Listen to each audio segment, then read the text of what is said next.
There are warnings of power shortages within 3 years if more money isn't invested to ensure supplies. The energy regulator Ofgem is also predicting higher prices that some consumers may not be able to afford. Our business correspondent John Moylan reports. Power cuts, gas shortages, soaring bills. It's a bleak vision, but one, according to today's report, that we could face in as little as 5 years' time. The energy regulator has been looking at the investment needed to keep the lights on in the next decade. It's concluded that our competitive market may not deliver.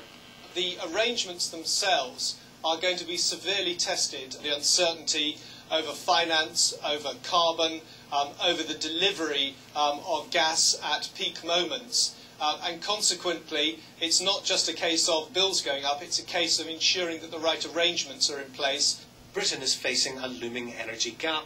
Our old nuclear and dirty coal-fired power stations are due to close, while new nuclear and wind generation will cost billions and may not arrive on time.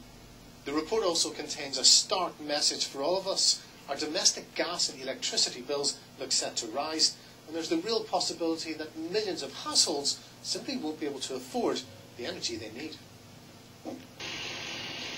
To limit the impact, the regulator is calling for change. Options might include more incentives for companies to build new power plants and more state intervention to ensure security of supplies.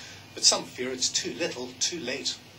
You can't simply wait till you've got a crisis and say, oh dear, we wish we had some more power stations on the system. You have to act years ahead. And we've been very complacent for a very long time, and it's catching up with us. And so we have to get on with this with a deep sense of urgency.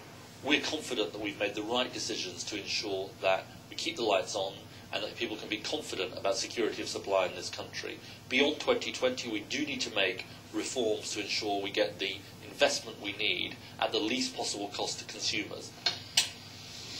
For more than 20 years, the UK's competitive market has helped to keep energy costs under control. But change is now coming, and no one quite knows what that will mean for our bills. John Moylan, BBC News.